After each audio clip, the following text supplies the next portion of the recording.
Live in studio by Richard Marles, Deputy Labor Leader. Richard, thank you for your time. Good morning, Annalise. How are you? Good, thank you. Now, we're expecting some pretty explosive evidence out of this hearing today, which is why we're keeping a close eye on it. But we do know 136 emails from government to, from the Prime Minister's office to Bridget McKenzie's office. Surely there's more of this story to be told. Well, I think there's a lot more of this story to be told, but the important point which comes from that fact is that what we heard from the Prime Minister at the outset is that all he did was pass on representations that came to him from various MPs. That is now, there is no way that you can maintain that story in the face of 136 emails going back and forth, colour-coded spreadsheets, one in relation to the third round of this program going to the Prime Minister on the eve of the election being called.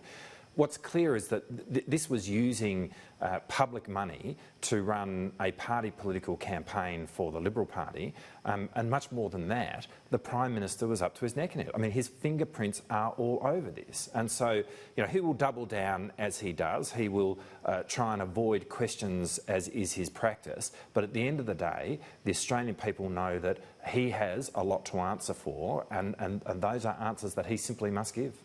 Now, we heard the Prime Minister yesterday in question time saying that this is exactly the kind of thing Anthony Albanese used to do, that it's both sides do this, that it's really nothing to see here. Do you accept that? I absolutely do not accept that. I mean, what we hear is the Prime Minister repeatedly trying to deflect and dodge, and then when the ball lands absolutely in his court, he seeks to deny and then doubles down. He said that all he was doing was making representations. It turns out he's doing a lot more.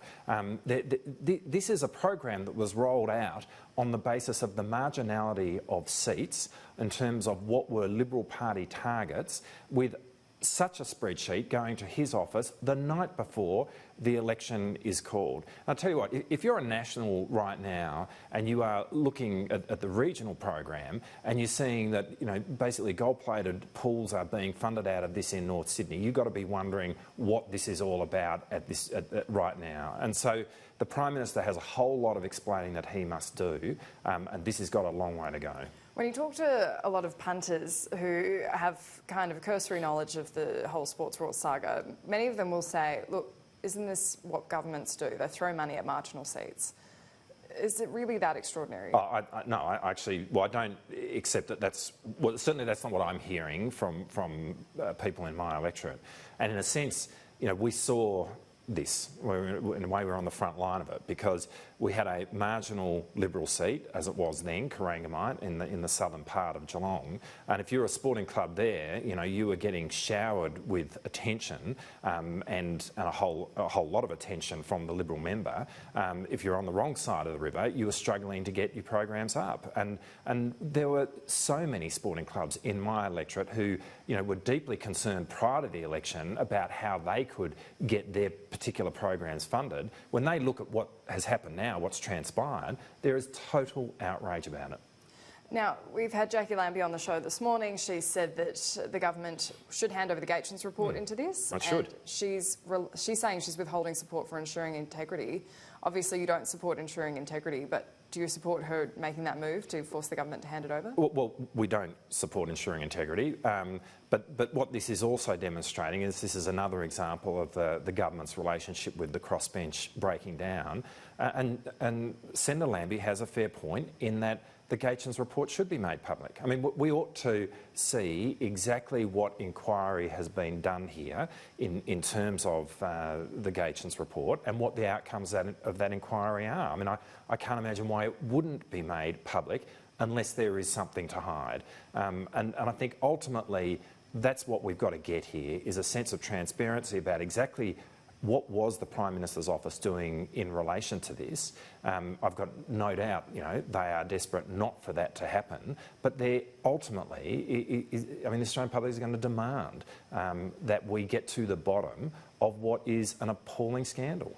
So if we get to that point where we get the Gatchens report, what do you think it's actually going to reveal specifically that would change the situation from what we know now? Well, it's hard to answer that because we need to see what comes from the Gatchens report. But I can't understand why the government would not make it public unless they did have something to hide. But what we already know is that the evidence that is coming out is standing in stark contrast to what the Prime Minister was saying at the start of this, that his only role was to pass on representations.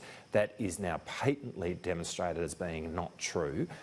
We need to see exactly what the Gaetjens report finds in respect of that. And we also need to, I guess, have a sense of the extent to which the Gaetjens report engaged in an inquiry of all of this. Like, did it actually look at all the versions of the spreadsheets which were going back and forth between the Minister's office and the Prime Minister's office? If we can talk about the coronavirus threat as well, it's really looming large over Australia at the moment, and the government's been saying that they've got these emergency plans in place. Do you think we're doing enough to counter this threat? It's really important, firstly, that we are listening to our medical advisors and that the principal source of advice and the principal source of action being derived from that advice is from them. So that's critical. I think, you know, there are concerns now about what economic impact this will have as we watch this play out around the globe.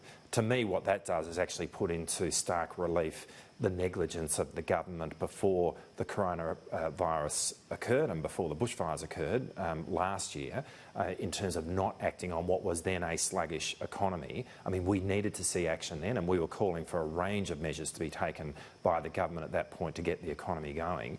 I think ultimately what we want is leadership. Leadership in the moment of a crisis. Now, you know, we didn't see that over the summer.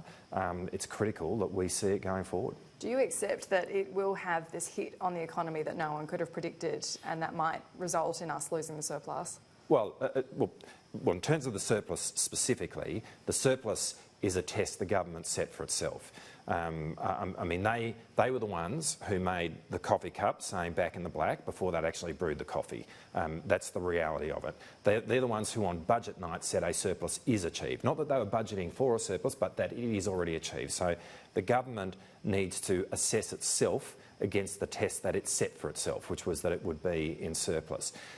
Whatever is the economic impact of corona, and if it ends up being a very significant economic impact, that just puts into starker relief the negligence of the inaction and the drift that we saw on the part of the government in respect of the economy last year before any of these matters actually arose. Richard Marles, thank you for your time. Thanks, Annalise.